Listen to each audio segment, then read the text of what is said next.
Remember when we first got together and started doing these things, and I said Texas is the most overrated team historically in college football? It pissed off a lot of Texas fans, but they're not overrated this year, in my opinion. I think they're really good.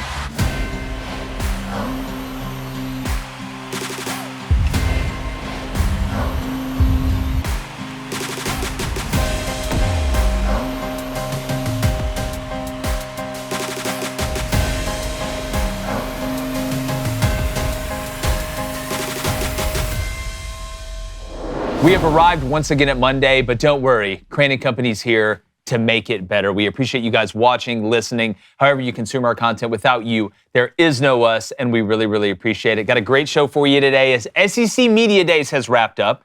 We are now into Big Ten and ACC Media Days. But before we put SEC Media Days to rest, and as usual, I'm joined by former Michigan quarterback David Cohn to my left, Blaine Crain, former Western State Colorado wide receiver to my right, and there's nobody better to bring on to give the autopsy of SEC Media Days than our buddy from Fox Sports. Did they die already? Supposedly one of the Fantastic Four. It's not dead yet, Cone. That isn't a funny joke. Died already. Our buddy Tim Brando. Timmy B, what's up, buddy? Yeah. Gentlemen, how are you? I'm Crain & Company's answer to salve. I'm here.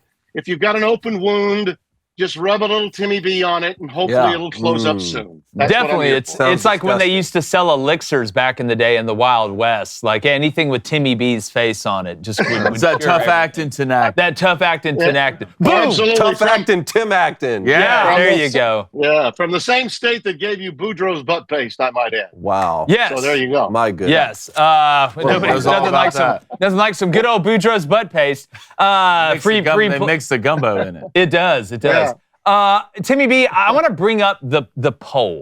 Okay, I want to bring up the media poll here. I thought you were asking about my poll. No, your poll will be coming out here very soon, and I just want to go over it with our viewers and with you and see what you think. Instant reaction. So, and this is voted on by every credentialed media member that is at SEC Media Days. So, which includes people on the streets of Atlanta. That's exactly right. I didn't vote. I was there. I didn't vote. No, I think two homeless guys voted for Vandy in first place just because they gave him like free Chick-fil-A or something. But here's what they got.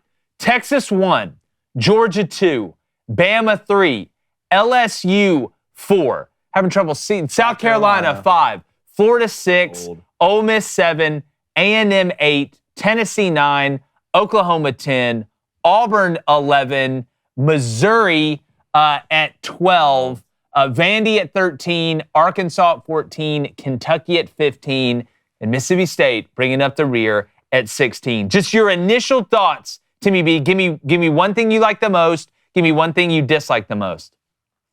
I liked nothing, and it bored me stiff. Okay, it's the same old, insert whatever expletive you want. Okay. Because it's all about what? Where are we going to sell? We're going to sell in Texas first, Georgia, Alabama, and LSU. That's where we sell the most stuff. So, of course, we're going to put them there. I mean, there's just no one. I mean, whenever you get a group of people together, particularly in the SEC, the only shocking thing to me was Alabama was third. Yeah. Okay, that was about it. I figured Texas would be 1, thought Alabama would be 2. Georgia instead, and then LSU 4 makes sense to me. There's no way they're going to put there's just not enough writers in Louisiana that are credentialed to keep up with Alabama ever. So they'll always be behind Alabama. And by and large, that's what we have here. You have website writers and you have, and old newspaper writers. That's what you have. Mm-hmm. There are still a few newspapers that have websites, I guess, but nothing about it surprised me. There's never, like, for instance, somebody tell me a little something about a team that could come from outside in, okay? I know Tennessee's probably going to slip, but why did they slip to the extent that they did? And have you guys not noticed what's going on in the state of Oklahoma? I have. Yeah. John Mateer is going to be a star. Yeah. Unless he gets hurt, he is going to be a star. I'll tell you right now, if you're looking for future sleepers, flies in the ointment from my upcoming top 15, which I think I embargo every year now for you guys. It's now a tradition unlike any other for sure pre-football season. The fact that they've got Mateer is one thing. The other factor is they got Arbuckle with him. Yeah. Now, when you bring your offensive coordinator with a guy like Mateer, you're talking about an instant difference maker. Absolute instant difference maker. As good as Arch Manning is going to be, and as wildly excited as Texas fans are, and I too believe that the Horns are playoff worthy. I do believe that, even with the schedule, which is a detriment. Schedule is hard, very hard for them this year. Not as hard as Oklahoma's last year, but hard. Oklahoma is a team that can beat them in the Red River rivalry. They are. I agree. John Mateer is that good. And with Arbuckle with him, this guy, you talk about humble beginnings and understanding where he is in his journey. I was as impressed with him. I saw a lot of those guys at Wazoo, a lot of them. And he is, to me, as much of a difference maker for Oklahoma as Cam Ward was for Miami a year ago. Well, Timmy B. We're talking about a Heisman candidate for sure, here, in my opinion, and a guy that if Arch Manning doesn't have the year we all think he's going to have, it'll be because John Mateer lapped him, because Mateer was a huge star. And at a place like Oklahoma, it won't take long for people to jump on the Sooner bus when they see how good this kid is. Well, Timmy B, we've been banging the Oklahoma drum for a while with all of the moves that they made in the portal, adding retention. And they retained their guys. And they retained their guys. And I mean, we have a great interview with Jim Nagy coming out about just the energy in that building. And then you look at the anomalies that happened last year for Oklahoma. The injuries, not just at the wide receiver position, but across the board pretty much. The offensive line product is going to be better with Bill Beaton. He's not going to put 2 bad years out together. And you pair Ott with Mateer, and then you still got Dion on the outside. But I think bringing in Jim Nagy's. Bringing in Jim Nagy's huge, too, for a lot of periphery stuff. But, Timmy B, I want to go back to the first point. I actually think, and I understand that media days is supposed to cause controversy and drive clicks and things. That's where you got the manufactured rumor about Nick Saban that just happened to coincide with the first day of SEC media days. I mean, that was the most obvious thing anybody could ever see. I actually feel, though, when you look at the top 5, you could make an argument for, and that's what makes this year fun, for Georgia being 1, for Bama being 1, for Texas being 1. I think you could make an argument for LSU being 1 as well this year. So I actually think, in aggregate, this was pretty close to accurate, which makes it boring. So, is it more of a boredom thing, or is it more in your eyes as and just, a inaccurate thing? To me, I think it's just boring. I've always pissed off my friends that are writers, guys that have written for the year, through the years, whether it was for Lindy's or name that magazine, traditional magazine that would come out during college football season. And I'd say, who are you trying to kid? I mean, we know you sell more magazines in Alabama than you do per capita than you do any other place. We know you sell more magazines in Florida, in Georgia, population base, size of the school, all of that. Come on. And they were like, they'd come back at me like, and start peddling, the biased influence of television that I might have. It's a healthy debate that we have traditionally, I think, in our business, electronic media versus print.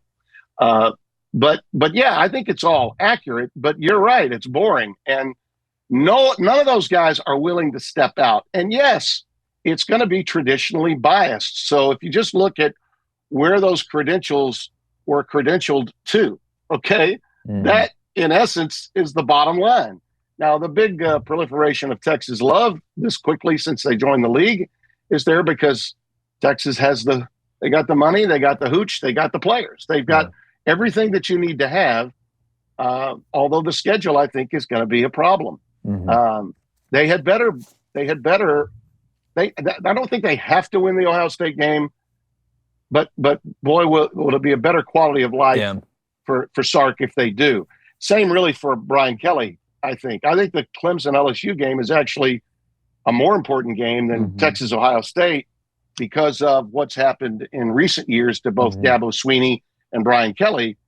versus, what's gone on with Sark and clearly with Ryan Day. So those are items that kind of come into my mind a little bit about, week one that's ahead of us. But there are teams that are just absolutely, completely overlooked. The Austin Simmons is a hell of a player too. I mean, we're talking about a lot of guys that aren't getting a lot of love preseason because, we got to give it to Arch and we got to give it to this. That's what happens when preseason conversation begins. And sadly, it begins way too late. Okay. Guys in college football media circles, all of them, the ones that have a lot of credibility, have been writing about the off the field crap ad nauseum. And we've been inundated with it. And most of the fan bases are like, enough. Yeah. Can we just talk about the blanking game?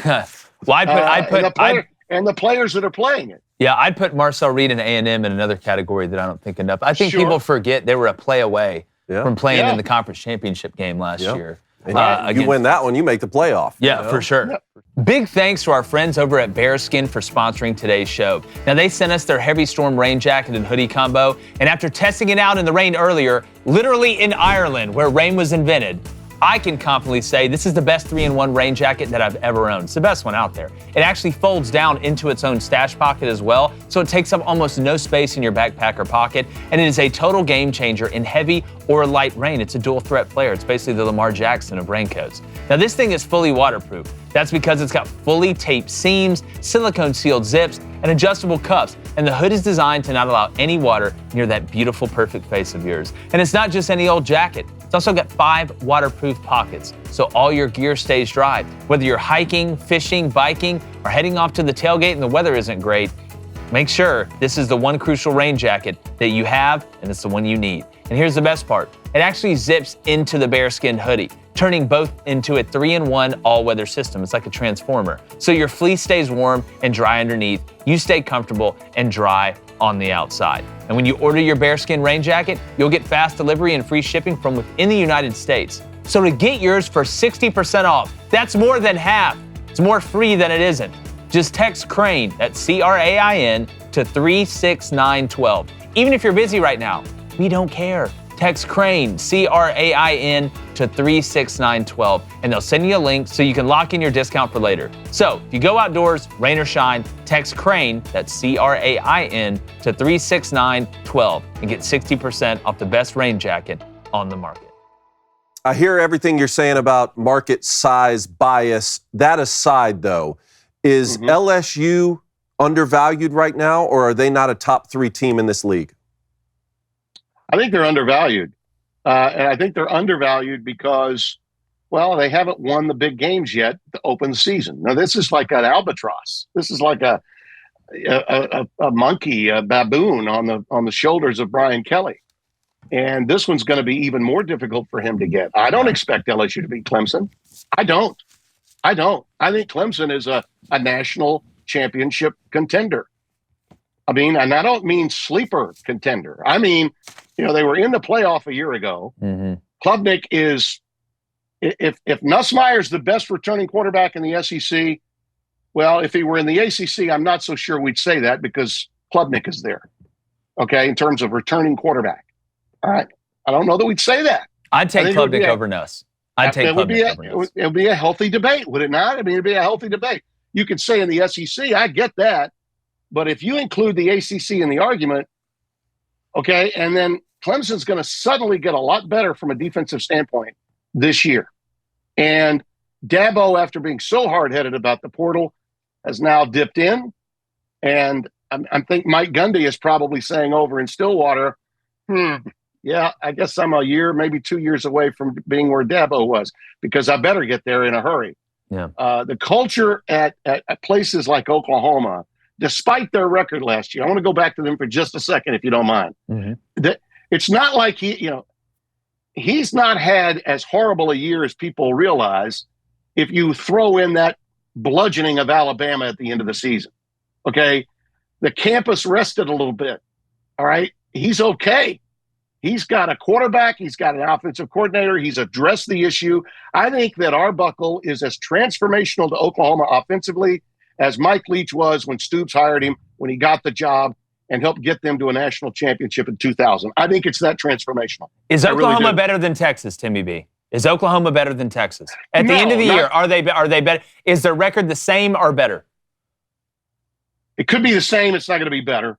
Okay. But they can beat. But in a one-game scenario, they can beat Texas. Mm-hmm. One-game scenario, they can win Is it that just game. me, or just feels like Texas is somewhat like we're just giving this to Texas? Sort Like, of. you Sort of. received more than double first place votes than Georgia, and I watched Sort a of. Texas team last year who, my opinion, was better than Georgia with better personnel, lose to them twice when it matters the most. backup If that was quarterback. all on Quinn Ewers, then that's fine. If Arch Manning's going to be the difference, I'm just saying Texas has a Right. great roster. They had a better roster than Georgia last year, and Georgia beat them twice. Well, go ahead. People are going to say, Jake, Blaine, you make a great point. People are going to say that Arch is overrated.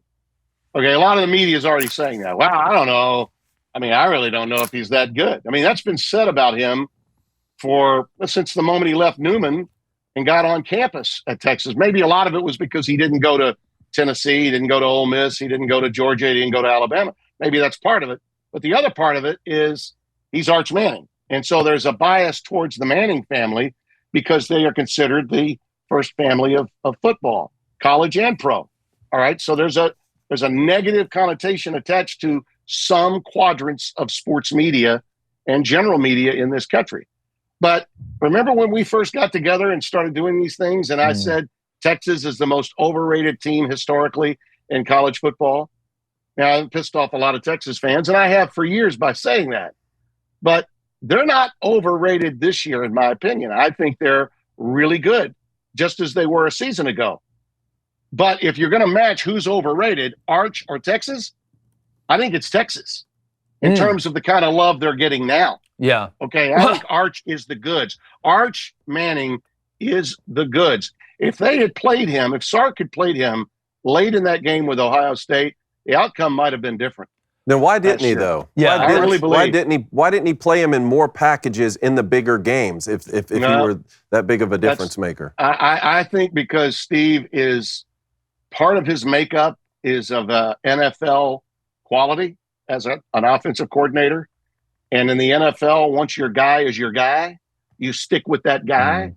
And he was steadfast with that. I mean, the more the Texas fans screamed for Arch, the more dug in Steve got.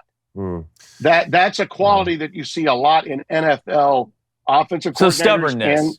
Stubbornness. Yeah, I think that's a lot of it. Well, Timmy, can you imagine if Spurrier had been coaching that team? Oh, If Steve Spurrier had he had probably that would have team put up himself quickly- in. Well, he always wanted to. Yeah. Just ask the guys that played for him. Yeah, whether just it was ask in his South field goal Carolina, kicker Florida. when it mattered, when there's a kick. Well, Timmy B, to me, again, and we get, whenever, we say that we don't think or that I say I don't think Arch can live up to the impossible hype that has been put on him. This isn't normal hype. This is to a level where if you're not perfect, they're going to look at you as, oh, well, this guy isn't the anointed one. He could be really good. And you know what? I hope he is. I think Arch Manning is a class individual. I think the Manning family is a nothing but class. He has handled this the right way. You look at what he's doing with NIL and all this.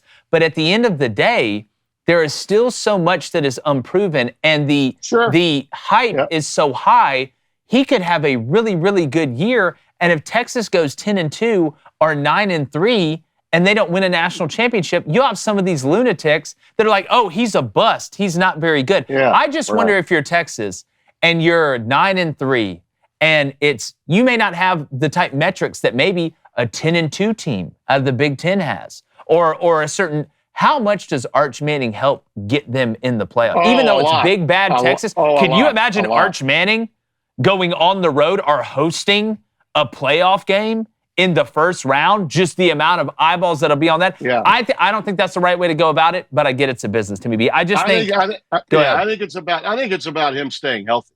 Yeah. Okay. I think bottom line is it's about him staying healthy. And by that, I mean, he can get hurt, nicked up, miss a game or two middle of the season. But at the end of the year, he's got to be good to go. Yeah. Now, as for 9-3 and them getting in, with the schedule the way it is, I would bet that 9-3 would be good enough for a team like Texas. And particularly for a team like Texas with Arch Manning as your quarterback. But did you guys notice in the press conference that they had? And I mean, not since Tebow have I seen that kind of press for just frothing at the mouth to hear him talk. And he was so prepared for it. I mean, there's no denying that he got PR 101 classes from Eli, from Peyton, from Coop, from Arch, all of them. He gave wonderfully cordial 12 to 15 second sound bites. I look back at the whole thing. He didn't give one statement in a response that was longer than 15 seconds.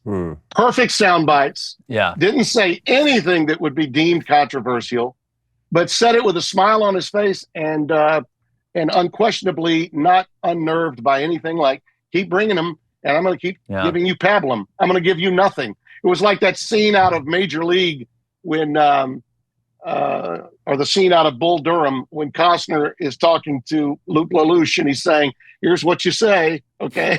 It's all about the team. I'm just living in the day from pitch to pitch." I mean, he was giving every cliche known to man and smiling the whole time. And the media just kept coming back for more. Leave it to Beaver. That guy is ready. I mean, he absolutely levered to Beaver. Yeah, that's a great analogy. We're talking about Texas and Arch Manning. Let's actually talk about a big team and an even bigger quarterback. I mean, Vanderbilt might have got picked 13th, but two SEC credentialed members picked them to win it all. I mean, Timmy B, should we be able to find these guys and take away? It should be public.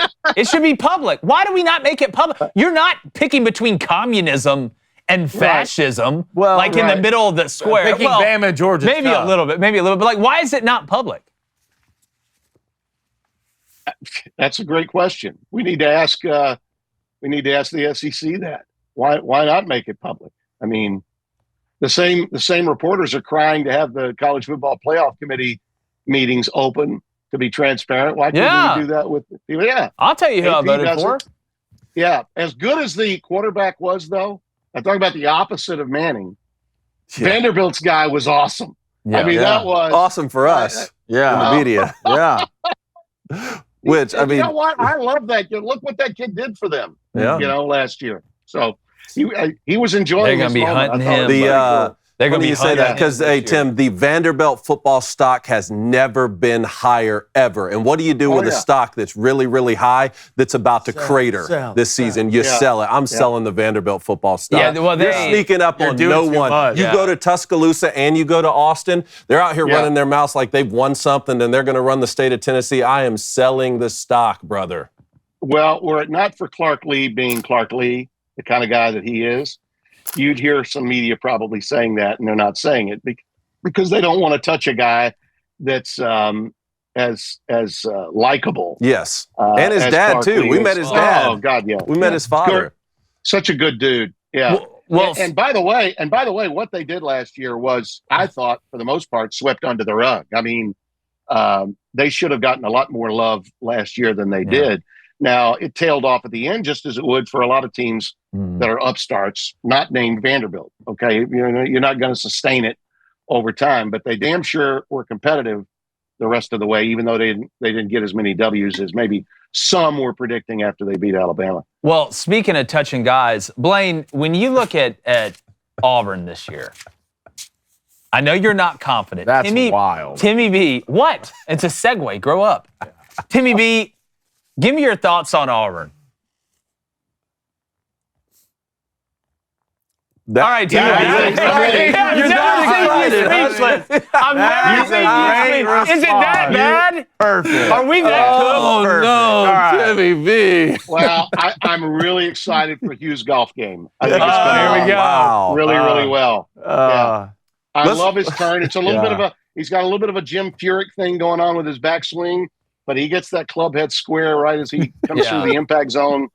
I'm really happy with Hugh's improvement in his golf game. That's I'll abstain past that. Okay. Well, so if phrased like this, if phrased in a different way, like which is more likely, Nick Saban returns to coaching college football or Auburn wins the SEC, what would your statement be?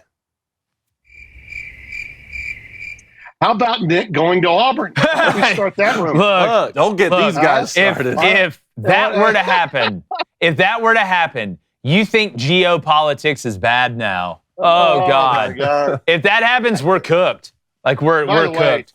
By the way, little tip from the tee from Timmy B to my friend Greg McElroy, who I think the world of as an analyst. I think he's done a fantastic job on his journey to near the top, working with Sean McDonough, who I believe that crew is the best crew calling college football over at the worldwide leader. I really do. With apologies to both Kirk and Chris, because they've been at it a long time and are certainly always going to get my respect. But I love Sean with anybody, and I think Sean with McElroy has been, the loss of Blackledge was a tough one, I thought, and because Todd's tremendous. I mean, he is just, to me, he sets the bar for everybody that's analyzing a college football game.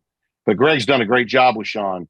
But he had a moment there, fellas, where when you're doing games like I do games and like other analysts that are on radio shows or podcasts do those shows, I think he had a moment there where he forgot what medium he was on. Okay. You're now at the SEC Media Days and you're making a, supposition and speculation is what radio is all about. I get that. I mean, I do. But now when you say it at that moment in time, it's about you people are thinking of you as a SEC booth analyst, not as a radio guy doing a show with a few other guys in Birmingham every day. He may have felt in his heart that he was absolutely accurate, but I think that's one that you keep embargoed until you absolutely know. Otherwise, it's not going to look good over time. It's not going to ferment well, so to speak. That'll be a freezing cold take for a long, long time, potentially for him. Saban is not going to coach again. He's just not. No. He's having way too much fun. And I think he really, truly has set his sights on, as soon as they get their act together, I think he set his sights on helping the big picture of college football. Yeah. That's what he told me years ago. In his heart of hearts, that's what he wants to do. And if they ever get this situation with their council and the new guard, since the revenue share thing was taken care of, I do think Trump is going to get involved. I really do. He just needs a few other things to settle. But the House and the Senate, Republicans are going to push this thing. They are going to get involved. The guardrails on everything that we've discussed that I know bores the hell out of a lot of listeners and a lot of readers of college football material. But I think that's what Saban wants to do. His future is about the big picture of the sport. And no, I don't think he's going back to the NFL. I'll also say the same thing to Urban Meyer, who told, I believe it was Rob Stone on their podcast, that he could see him going to the NFL. I don't see him going to the NFL ever. That 2-year experiment for him was like the 6-month experiment Lou Holtz had with the New York Jets in the 70s. Yeah, and you know what Lou said about that? Drafted Richard Todd. I think we all That's all I agreed. know about his tenure in New York. I think we all agreed. But Timmy B, you're the best in the business, my friend. I will give people a little hint. Coming up here in the somewhat near future, we could possibly have a top 15 with Tim Brando. Top 15. And a fly in Timmy's the top ointment 15. as well. Timmy B, you're the best. How pumped are you to get this thing kicked off? Oh, big time. Let's do it. Let's do it. Awesome. Meets leather, and we're underway. August the 23rd. August the 23rd. Kansas, brand new stadium. Fresno State comes in. Yes. It's the only game on Big Fox that day, and guess who's getting to call it? See you then. Yeah. Wow. Well, we'll be watching. Tim Brando, best in the business. Thank you, Timmy B. And thank you guys for watching. Make sure you hit that subscribe button. We got some great Big Ten and ACC Media Days content, too, coming for the rest of the week. So make sure you're locked in. It's a full-scale, full-map assault on college football here at Crain & Company. And like the chances of me being confident about Auburn's football team, we're going. That one hurt. Ooh, that hit the light, hurt. too. So Gone. No, I'm just Just mittens over here. It should be a cat.